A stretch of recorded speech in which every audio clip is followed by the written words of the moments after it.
Morning all. Robert, if we could start with yourself. Just for those who aren't aware, and there might be one or two in the audience, tell us a little bit about August the 24th, the gig in Bristol, and how it went. The gig was good. It was all powered by Dell's battery stacks, the whole thing.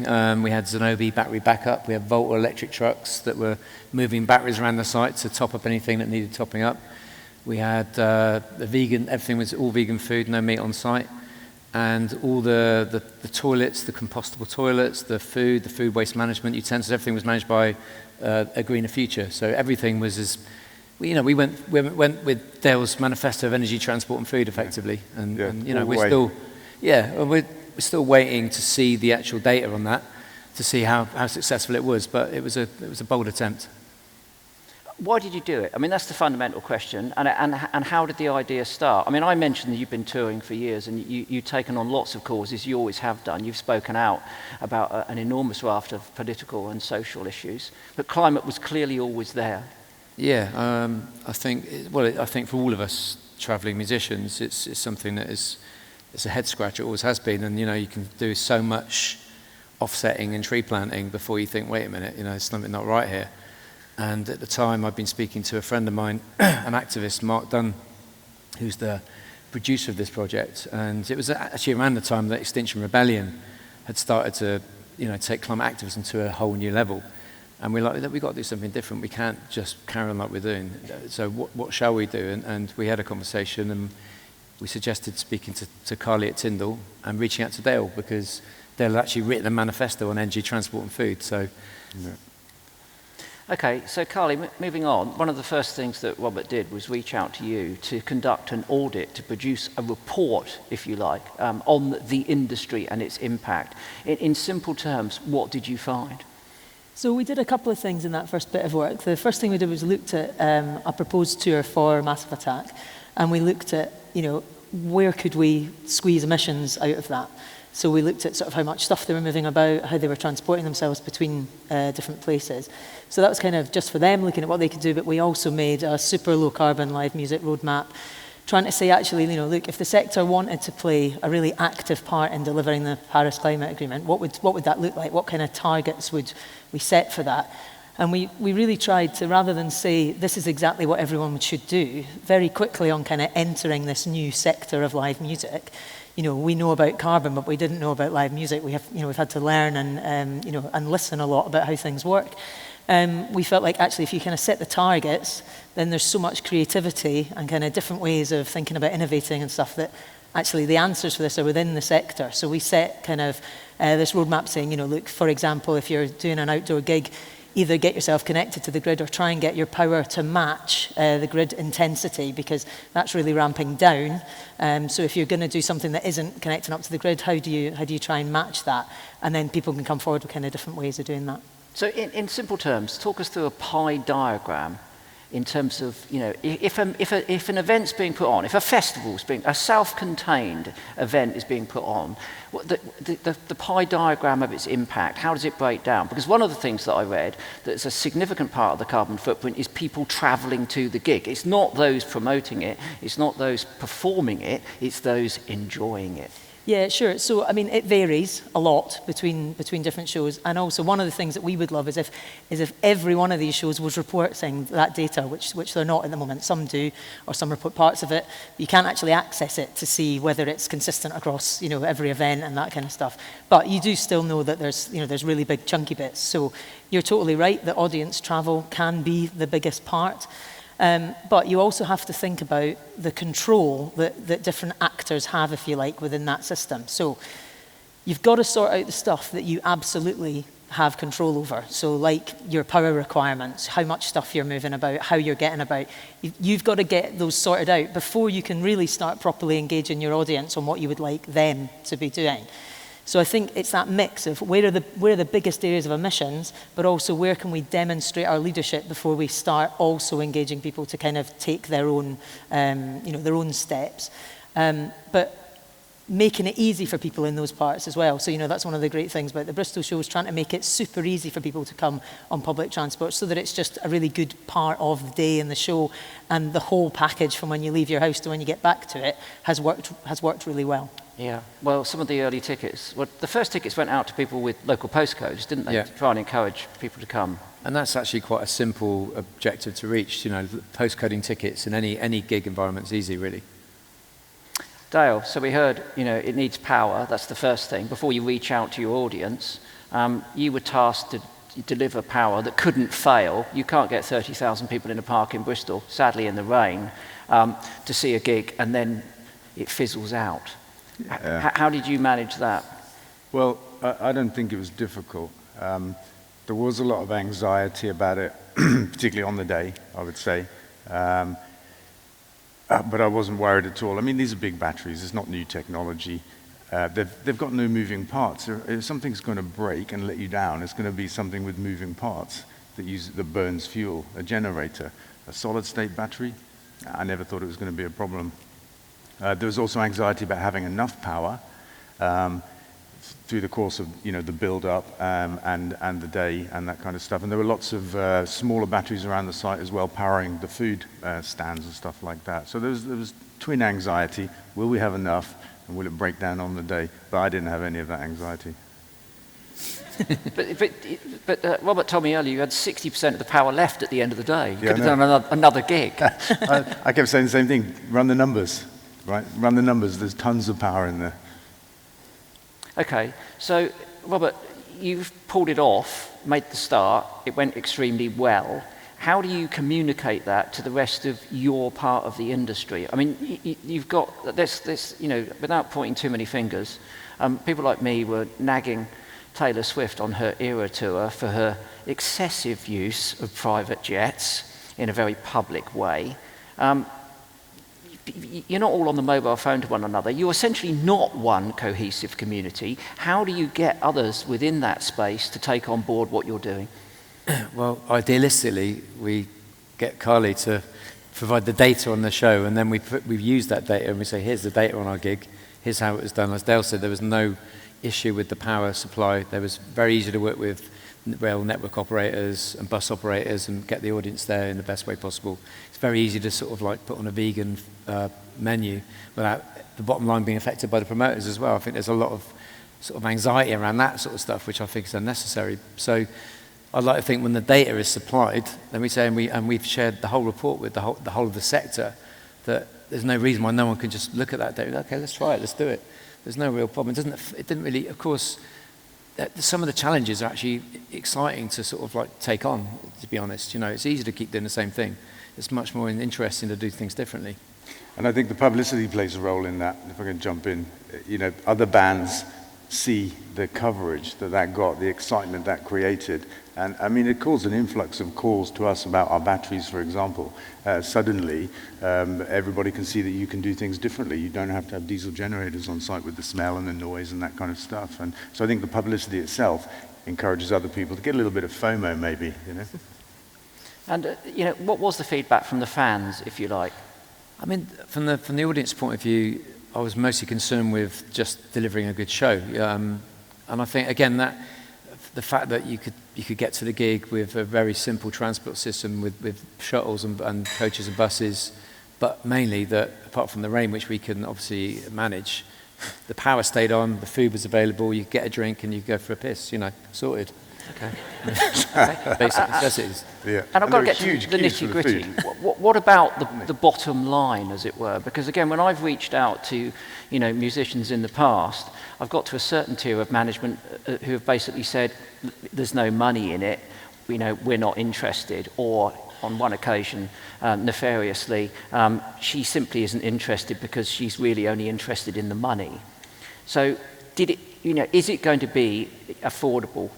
It's definitely affordable, yeah. I think we need to look at, it's quite a complicated, imagining how it works going forwards in terms of supply chains and where the manufacturers, the promoters, and maybe local authorities get their heads together to enable the gear to be available for every single event that's meant to be happening. I think there's lots of different ways of making that happen, and not to lose money, but to actually generate money, like Dale said, you know.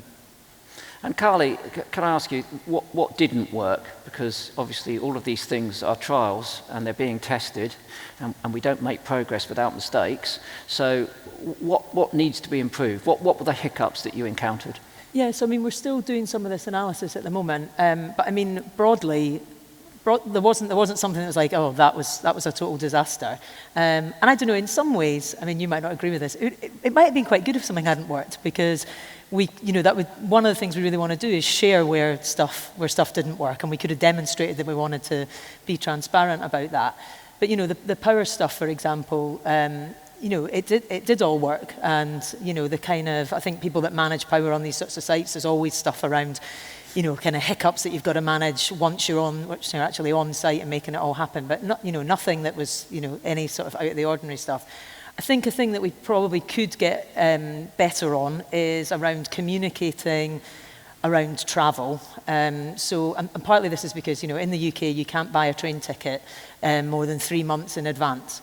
But you might be buying your gig ticket, like sometimes you're buying a gig ticket like a year in advance.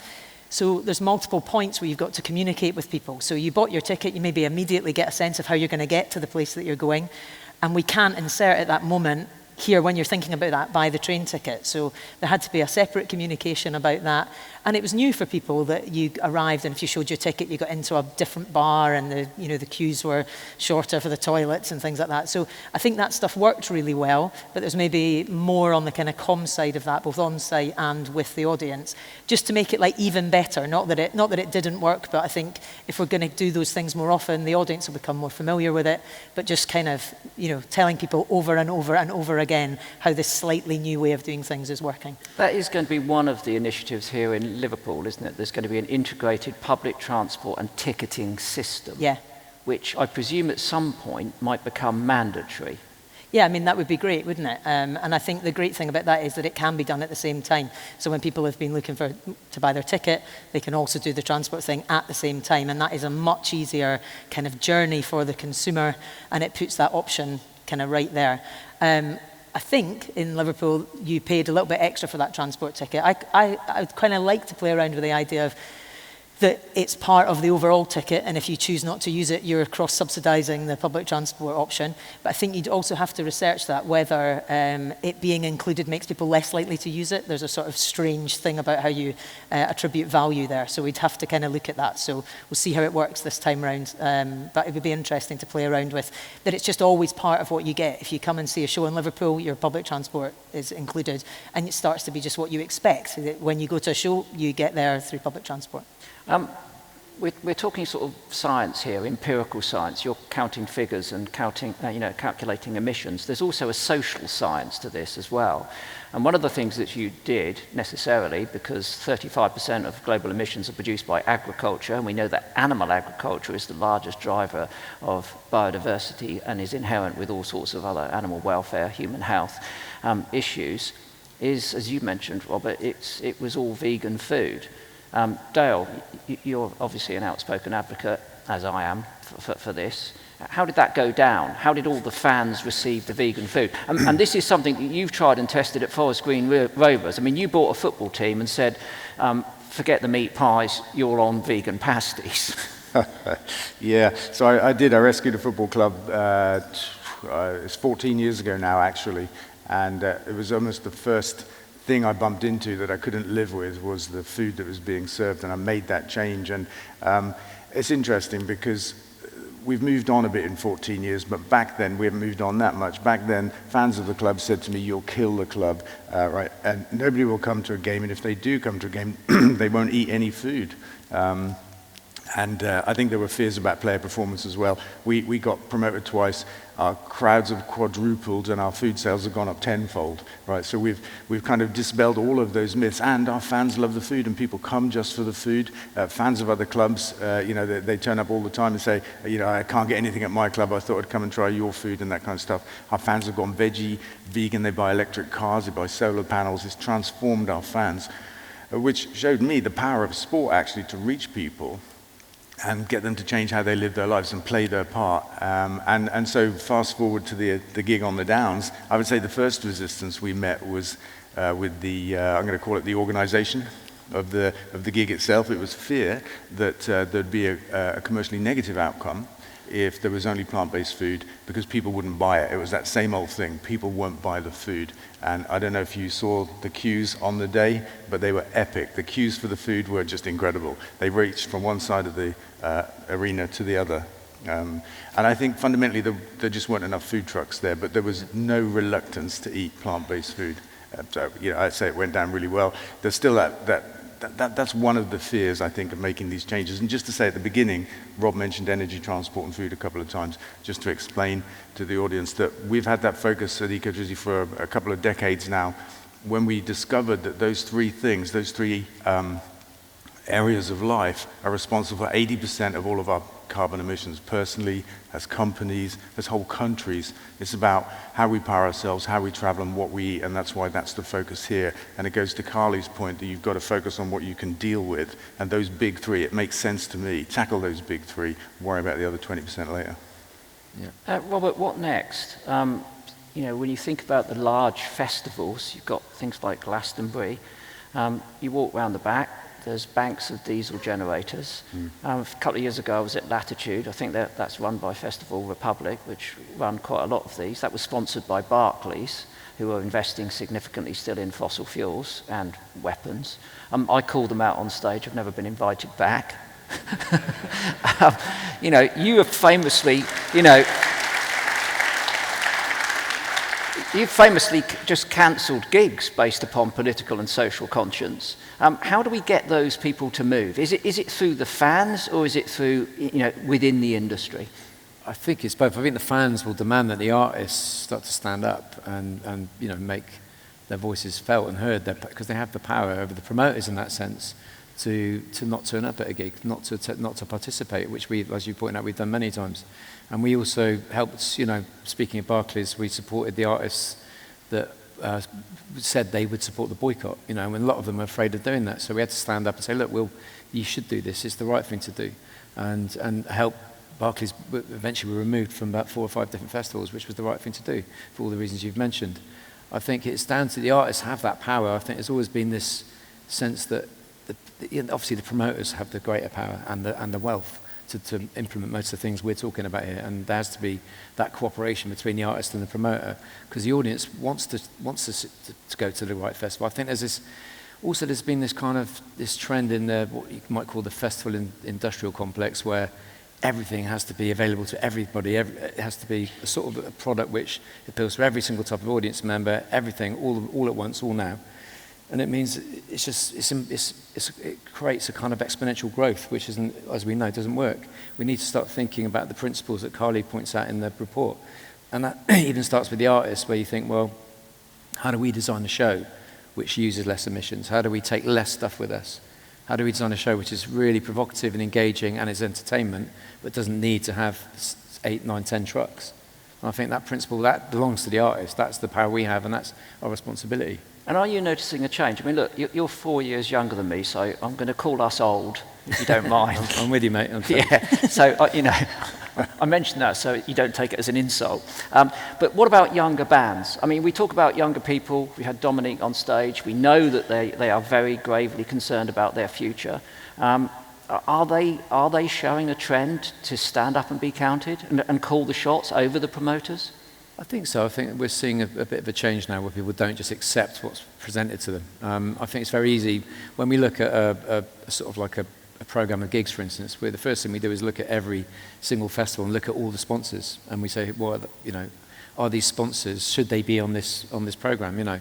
Are those identities right for this piece of cultural entertainment? And if we feel that things don't belong, then we say, sorry guys, we can't do it. And we look at locations for the same reason. I think bands do have a lot more power than they think they do, but there's obviously it's difficult if you're a band starting out, and we're very aware of the kind of our carbon emission history. We've enjoyed living in a carbon economy. We've done well out of it, and so we're not going to be pointing the finger at anyone else. We just want to do our bit to help bands realise they do have an opportunity here to make a difference and to put pressure on the promoters. Okay, we need wrapping it up, Carly. What next then? What's in terms of if you could chuck something out from the Tyndall Centre to our audience today, and at the moment we're talking about music events, self-contained events, what's the thing to focus on? Where could they make the biggest hit instantaneously and immediately, given the technology and the impetus that we've seen from the 1.5 initiative? Okay, so I think it's about, like you're talking about, thinking about it right from the conception so that you are moving much less stuff, you're moving fewer people if you can as well, and you're doing that in the lowest carbon way. Then thinking about how you power it so that it is as low carbon as possible. Are you helping your audience get there in a low carbon way? And who do you need to work with to do that? And your food, so if there's, I think in the show in Bristol, we demonstrated that there's a lot of demand for the vegan food. They featured these, vegan traders, like you might feature a lineup being revealed, and got people excited about what they were going to get to come and experience at the show. And I thought that was a really kind of clever way of doing it. So it's those things really, looking at what you can control now. And when the key thing is that when you're like, oh, we don't know how to do that, or that isn't our direct control, who have you got to join hands with, or throw your net a bit wider to make that happen? That is really the bit that unlocks all that change. So rather than saying, well, we can't control what's going on in the public transport network, get in touch with those people and work out what you could do. In Liverpool, they've been pulling the show finish time earlier, making it easier for everyone to get home. You outlined at the beginning how serious the impacts are already and are going to be. If the thing that we are doing to try and counter that is finishing a show 30 minutes earlier, I think it's kind of mad that we would say that that's like too heavy a price to pay. It's absolutely minimal, and you can still have an amazing time. So doing these things doesn't actually have like that kind of huge impact on the enjoyment of these great things that people love so much. Okay, Dale, in 48 seconds. Sorry. That's fine. In terms of technology, where are you going to go next? This one was serviced with batteries. Plugged in, charged, renewable, transported. Is there something we could do even cleaner? Well, we've started a zero carbon airline to run on hydrogen and stuff like that. We're making food from grass. We're doing all kinds of innovative things. But actually, if I could just answer a different question, what's the best thing to do? I think as people, the place we can have the biggest impact is to stop eating animals. This is the biggest impact for the climate crisis, for the nature crisis, and actually for your own health.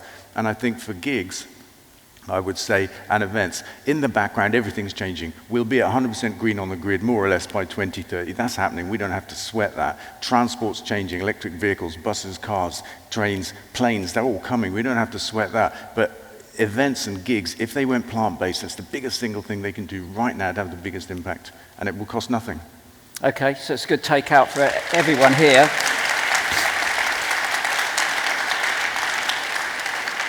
I'm just going to add to that and say you can stop eating meat. That has a significant impact on biodiversity and, as you say, obviously on emissions.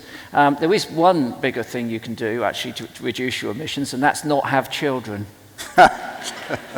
Maybe a bit late for that. And obviously we can't all stop, otherwise we won't be here. And then the last thing, and we've already touched upon this, is change where you keep your money. Shift your money to an ethical bank, your pension and insurance. There's a website called mymothertree.com, mymothertree.com. I urge you to visit it. If you want to make a strong climate protest without glue, paint, or sitting in the road, move your money and get it out of Barclays. Let's hear it for our panel. Robert Delnaya, Carly McLachlan, Dale Vince. Thank you very much. Thank you, everybody. Thank you, guys.